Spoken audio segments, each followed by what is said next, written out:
Bien, ce qu'a dit Laurent, nous sommes en train de le vivre, nous, à Bienheureux Marcel Callot, qui est à Saint-Herblain, avec un curé qui nous pousse à la sectarisation, c'est-à-dire à devenir de plus en plus sectaire. Il y a beaucoup de chrétiens qui sont en train de quitter la paroisse, avec beaucoup de laïcs aussi inhibés, c'est-à-dire qui refusent de rentrer dans la confrontation, même s'ils sont plus ou moins d'accord. Et nous sommes une toute petite équipe de résistance. Et c'est vrai que nous faisons un appel au secours pour qu'il ne laisse pas la situation se dégrader petit à petit, comme on sait le faire aussi dans l'Église, c'est-à-dire étouffer le problème. Et voilà. Mais tout ce qu'a dit Laurent, nous le vivons. Nous sommes un atelier de travaux pratiques de ce qui est en train de se faire. Et c'est très grave. Je sais pas. Non, mais je compatis. Enfin, j'entends exactement tout ce que vous avez dit, parce que vous savez, moi j'ai été, là encore, c'est pas pour me faire mousser, c'est juste pour que vous sachiez aussi mon poste d'observation, si je puis dire. Depuis 30 ans, je vais à peu près dans une 50aine d'églises différentes par an, et je rencontre des communautés chrétiennes. Donc 30 fois 50, ça fait 1500. Donc je suis allé dans 1500 paroisses en France. Je sais même pas si un évêque a déjà été dans 1500 paroisses différentes, hein. Différentes. Bon.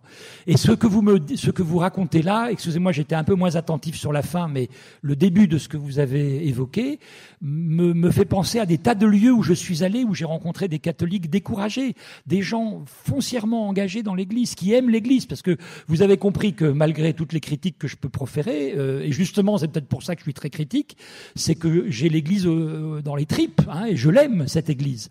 Et moi j'ai vu des catholiques, mais tellement découragés, tellement déprimés, à cause du comportement de tel prêtre, ou à cause du comportement de leur évêque, ou à cause de questions non tranchées, ou d'attitudes non ajustées, ce que vous dites malheureusement ne m'étonne pas.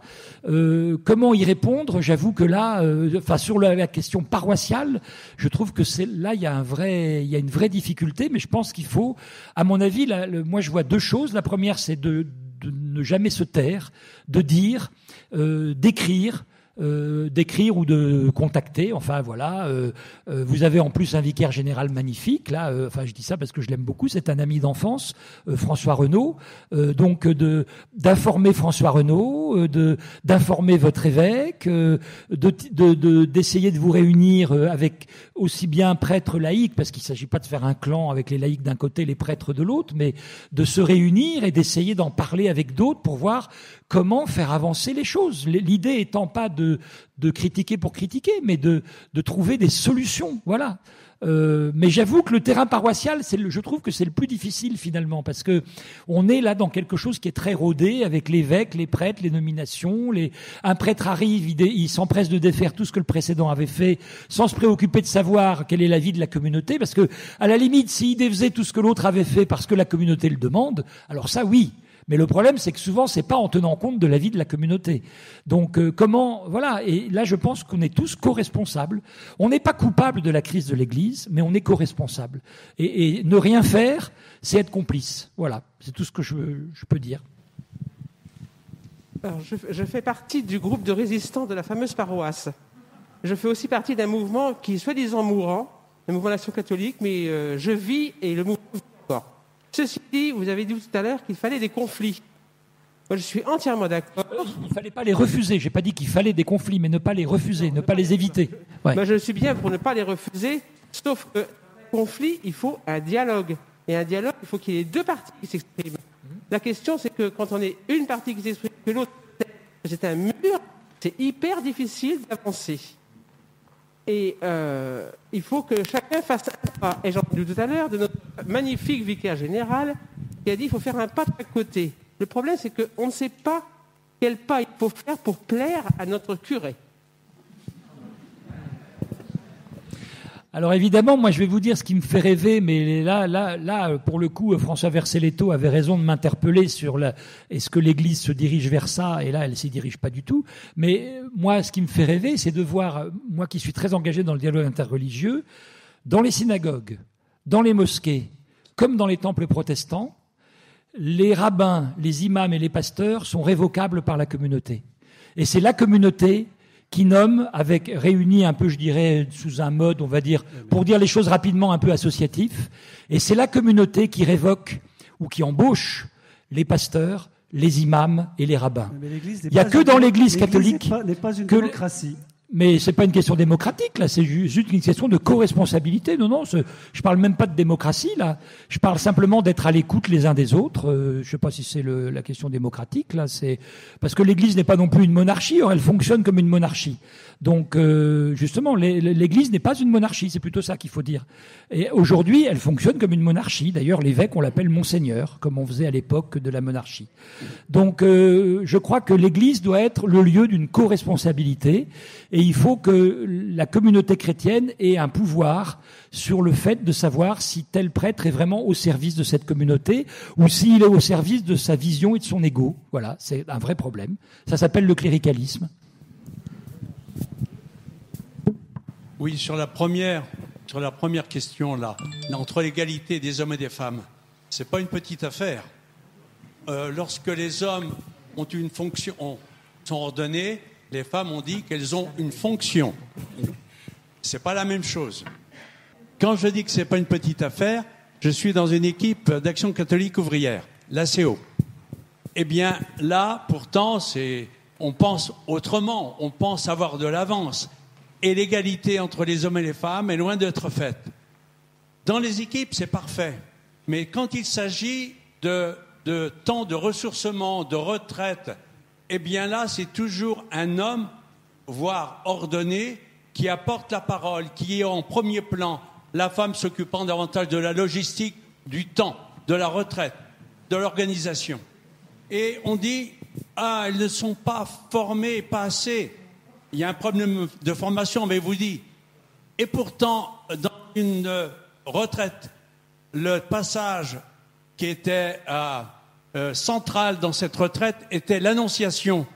Je crois qu'il y a des femmes qui ont fait la théologie, qui ont même étudié les Écritures. Elles n'étaient pas là, elles n'étaient pas au premier plan. C'est pas facile. Oui, mais qu'ajouter d'autre, oui, mais c'est une question de volontariste, enfin, c'est une question de volonté, bien sûr. Mais vous savez, nous, on y est confrontés. Là, je vais faire une petite digression peut-être que François a la même expérience à Ouest France. Nous, on essaye de faire l'effort, parce que c'est un effort qu'il faut qu'on fasse, de trouver des experts dans tous les domaines, sociologues, universitaires, etc. Très souvent, on a le réflexe d'appeler des hommes. De la même manière. Là, je parle hors de l'Église, je parle en général, comme journaliste. Et donc, à chaque fois, on essaye de se dire, voyons, dans ce domaine-là, qui va-t-on trouver comme femme qui va pouvoir nous apporter son expertise d'anthropologue, de sociologue, Vous savez, on a besoin, comme journaliste, de faire souvent appel à des experts. Il y a un outil très bien, entre parenthèses, qui s'appelle l'annuaire des expertes. Je ne sais pas si vous l'utilisez. On l'utilise. Voilà. D'ailleurs, on pourrait faire ça dans l'Église. Voilà une idée, de faire un annuaire des expertes dans l'Église pour les gens qui voudraient une retraite spirituelle, une formation, etc., ou sur la communication non violente. Il y a beaucoup de femmes qui sont engagées dans la question, et des hommes aussi, heureusement, dans la question de la résolution des conflits et de ce qu'on appelle la communication non violente. Il y a des méthodes, il y a un travail, ça s'apprend. Et je pense que nos églises auraient besoin de ça.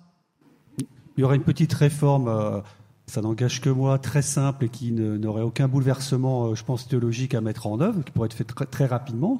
Ce serait de permettre à des femmes de prêcher, par exemple. Moi, je voudrais parler de la formation dans le diocèse. On a un diocèse qui a beaucoup de formations mises en place par le diocèse. J'ai personnellement participé à l'animation pendant 30 ans avec 2 autres laïcs dans le service diocésain de formation. Seulement 2 fois dans ces 30 ans, on a vu 2 prêtres venir participer à ces formations. Il me semble c'est une suggestion pour le diocèse que toutes les formations, quelles qu'elles soient ouvertes aux laïcs, aux prêtres, aux religieuses, etc., sans distinction. Tant qu'il y aura des formations pour les prêtres et à côté des laïcs, ça ne pourra pas fonctionner. Ça c'est très bien, je suis entièrement d'accord. Deuxièmement, un autre problème, qui peut-être pour moi c'est le fondamental, c'est tout ce qui est dogmatique. C'est-à-dire que tout ce qui est le credo, on l'a cité tout à l'heure, et tous les dogmes en général, ça ne fait plus partie du croyable disponible, comme disait Paul Ricoeur. C'est incroyable. Bientôt, premier dimanche de l'Avent, on va nous obliger sans doute à dire dans le credo, non plus de même nature que le Père, mais consubstantiel au Père. Mais moi, je resterai assis, je ne le dirai pas. Parce que ça vient de Rome, le cardinal Sarah peut-être, mais tout le langage dogmatique ne veut plus rien dire à personne. C'est pour ça que les jeunes disent « Qu'est-ce que c'est que ce charabia ? Qu'est-ce que c'est que ce charabia ?» Oui, j'approuve totalement pour la... Et d'ailleurs, ça me permet de répondre à une question. Là. Que pensez-vous de la formation actuelle des séminaristes ? Je pense que même les séminaristes devraient être formés en même temps que les laïcs. Ça changerait complètement la donne. Plutôt que déjà de les isoler et de les mettre à part, comme si c'était l'école d'Harry Potter, l'école des sorciers, vous voyez. Justement, le séminaire devrait être... Et c'est pour ça que je crois beaucoup au séminaire universitaire, par exemple, ou à d'autres formes de séminaires à inventer, où se forment ensemble des prêtres et des laïcs. Parce que ça changerait énormément et le contenu de la formation et la manière de se situer entre prêtres et laïcs. Et je pense que ça aiderait, d'ailleurs, ça serait bénéfique et pour les laïcs et pour les prêtres. Je pense que ça serait bénéfique pour tout le monde. Voilà. Parce que ce que je regrette dans beaucoup de séminaires actuels, c'est pas le cas de tous, mais d'une grande majorité, c'est que déjà, le verre est dans le fruit. Parce qu'on forme des futurs moines, souvent. Or, être prêtre, c'est pas être moine. C'est pas juste pratiquer la lectio divina, pratiquer la prière permanente, pratiquer, enfin, bien sûr que c'est important, attention, je dis pas, et la Bible, on est très faible souvent sur l'étude biblique, hein, donc je dis pas qu'il faut renoncer à l'étude biblique dans les séminaires, c'est pas ça. Le problème, c'est l'entre-soi et l'enfermement, voilà. Et donc, je pense qu'il y a beaucoup de séminaires où les prêtres sont dans l'entre-soi, sont dans l'enfermement, et on prépare déjà le fait de ce qui va se passer ensuite, bienheureux Marcel Callot, parce que déjà dans la formation, on les a pas aidés à découvrir que la soutane va les protéger de rien du tout, ou que le col romain va être pour eux une manière d'exister et de se faire connaître, ou je ne sais quoi. Et donc, du coup, le verre est dans le fruit. Et je pense qu'il y a un vrai problème au niveau de la formation. Et puis j'ajouterais aussi dans le contenu, on a pendant longtemps à l'école de Monseigneur Lustiger, l'ex-archevêque de Paris, on a longtemps délaissé dans beaucoup de séminaires les formations, les sciences humaines, etc. Parce qu'il n'y avait qu'une chose qui comptait, c'était le magistère et l'enseignement biblique, en oubliant aussi que un prêtre aujourd'hui qui n'a pas étudié Nietzsche ou qui n'a pas étudié Freud ou qui ne peut pas comprendre le monde actuel, ne peut pas comprendre le désintérêt total de Dieu, ne peut pas comprendre l'athéisme dominant, ne peut pas comprendre la société de consommation dans laquelle nous sommes. Enfin, je veux dire, c'est pas en étudiant la Bible qu'on va rejoindre nos contemporains, c'est pas en ne faisant qu'étudier la Bible qu'on va rejoindre nos contemporains. Donc il faut absolument réhabiliter les sciences humaines qui ont été énormément décriées ces dernières années en estimant que c'était une perte de temps et que le prêtre n'était pas un assistant social. Mais c'est un mouvement de désincarnation pour moi, ça. Juste apporter un point là sur les séminaires, sur un phénomène moi qui me frappe, c'est à côté des séminaires interdiocésains qui sont comme ils sont, se développent des séminaires comme celui par exemple de la communauté de Saint-Martin qui est à Évron là en Mayenne, qui n'est pas très loin, où là on n'est plus dans un brassage qui est déjà très relatif dans le cas d'un séminaire interdiocésain, mais là où il y a un recrutement affinitaire où les personnes se retrouvent entre elles et vont dans ces communautés-là, où, entre parenthèses, je ne crois pas qu'il y ait beaucoup de femmes qui enseignent à Saint-Martin, qui se targuent après de fournir effectivement un certain nombre de prêtres tous les ans avec des ordinations records, toutes proportions gardées, et qui après sont... ces prêtres qui sortent de la communauté de Saint-Martin sont proposés à différentes paroisses.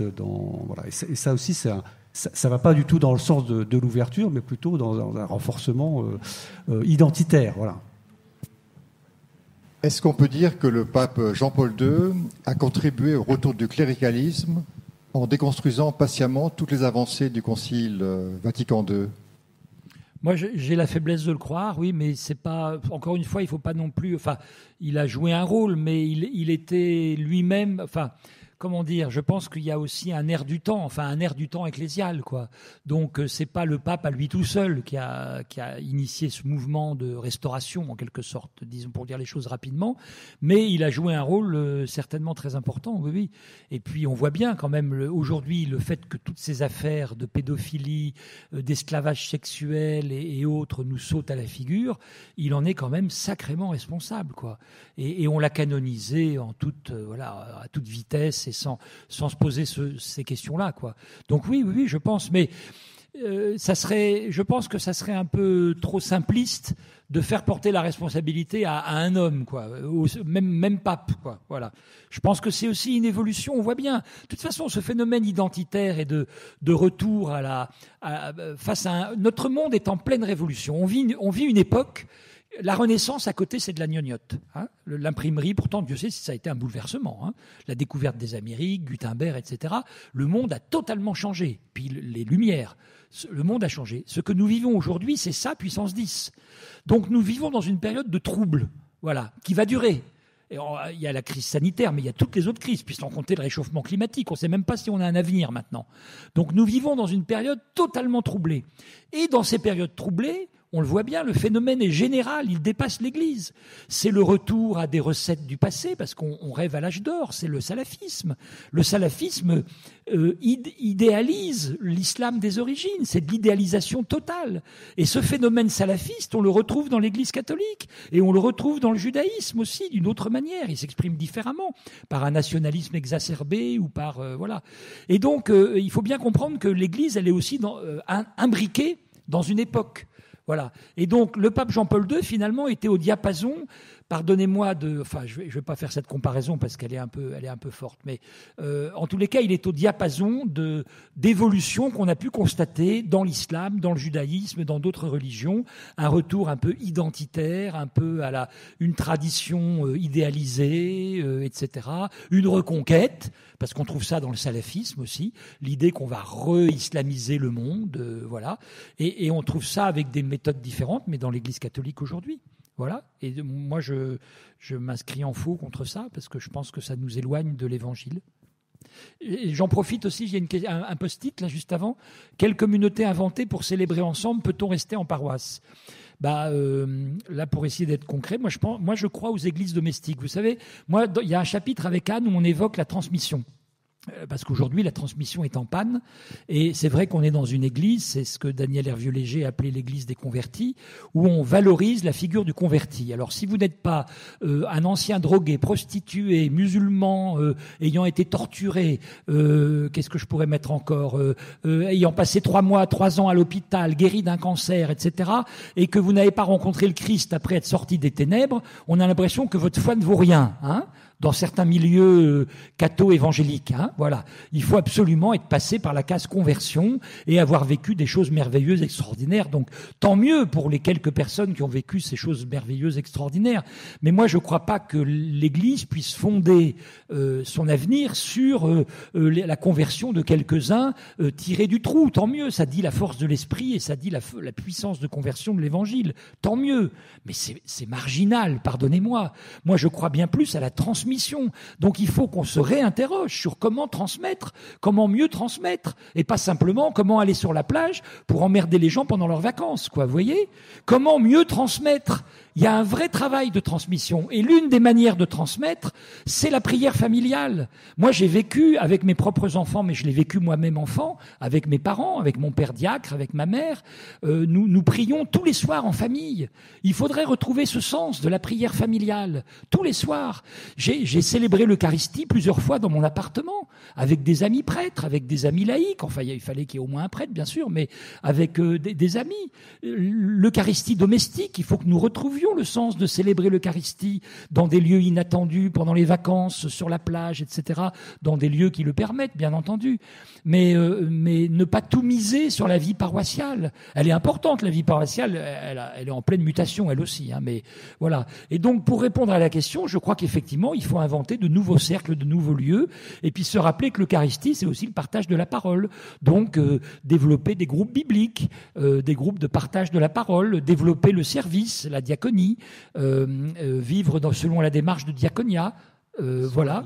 La démographie va nous y contraindre parce que la paroisse telle qu'elle était organisée et telle qu'elle essaie de s'organiser encore avec les regroupements qui ont parmi les conséquences, un épuisement total des prêtres qui courent après les clochers. Et encore, nous, dans l'Ouest, on est un peu moins malmenés que dans d'autres régions. Ça va pas pouvoir tenir. Hein. Avec la moitié du clergé qui a plus de 75 ans, de toute façon, c'est clair et net qu'il y aura d'autres formes d'organisation à mettre en place au travers de petites communautés. Je peux vous renvoyer à ce que Joseph Moin, par exemple, a pu écrire sur ce sujet.